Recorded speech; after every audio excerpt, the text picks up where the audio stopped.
एक दिन एक जैन मठ में सभी शिष्य अपने गुरु के चारों ओर इकट्ठा हुए। गुरु बोले, मैं जो कहानी सुना रहा हूँ उसे पूरे ध्यान से सुनो। फिर उन्होंने कहना शुरू किया। एक बार बुद्ध अपनी आंख बंद किए हुए बैठे थे।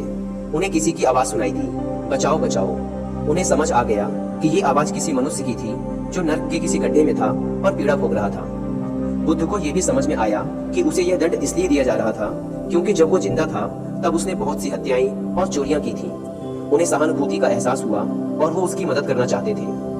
उन्होंने यह देखने का प्रयास किया कि क्या उस व्यक्ति ने अपनी जीवित अवस्था में कोई अच्छा काम किया था। उन्हें पता लगा कि उसने एक बार सड़क पर चलते हुए इस बात का ध्यान रखा था कि एक मकड़ी पर उसका पैर न पड़ जाए। तो बुद्ध ने उस मकड़ी से उस व्यक्ति की मदद करने के लिए कहा। मकड़ी ने एक लंबा मजबूत धागा नर्क के उस गड्ढे में भेजा जिससे वो अपना जाला बुनती है। वह व्यक्ति उस धागे को पकड़कर ऊपर चढ़ने लगा। तब बाकी के लोग भी जो वहां यातना भोग रहे थे उसी धागे को पकड़कर ऊपर चढ़ने लगे। तो उस व्यक्ति को चिंता हुई, ये धागा मेरे लिए भेजा गया है, अगर इतने लोग इसे पकड़कर चढ़ेंगे तो धागा टूट जाएगा। वो उन पर गुस्से से चिल्लाया। उसी पल वो धागा टूट गया और वो उस गड्ढे में फिर से जा गिरा। उस व्यक्ति ने फिर चीखना शुरू कर दिया, बचाओ बचाओ। लेकिन इस बार बुद्ध ने उसकी तरफ कोई ध्यान नहीं दिया। जैन गुरु ने कहानी पूरी की और अपने शिष्यों से पूछा, बताओ इस कहानी में क्या दोष है। एक शिष्य बोला, मकड़ी का धागा इतना मजबूत नहीं होता कि एक व्यक्ति को ऊपर ला सके।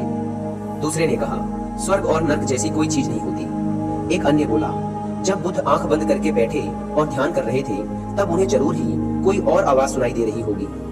गुरु मुस्कुराए और बोले, तुम सब ने एक महत्वपूर्ण मुद्दे पर ध्यान नहीं दिया। फिर वो उठे और वहां से चले गए। दोस्तों, क्या आप बता सकते हैं यहाँ जैन गुरु किस महत्वपूर्ण मुद्दे की बात कर रहे हैं? जैन गुरु ने अपने शिष्यों को जो कहानी सुनाई वह नैतिक मूल्यों पर आधारित बात थी जो किसी ने गढ़ी होगी। कहानी की नैतिक शिक्षा यह है कि एक स्वार्थी व्यक्ति को जिसे दूसरों की परवाह नहीं है बुद्ध भी नहीं बचाएंगे। यह कहानी किसी ने समाज को शिक्षा देने के लिए, लोगों पर प्रभाव डालने के लिए गढ़ी होगी। जहाँ भी जरूरत एवं संभावना हो, एक सच्चा आत्मज्ञानी कभी भी अपनी करुणा बरसाने में हिचकिचाएगा नहीं। बुद्ध वही हो सकता है जिसने अपने अंदर पूरी स्वतंत्रता प्राप्त कर ली हो और जो स्वीकार या अस्वीकार करने की मजबूरी से परे चला गया हो।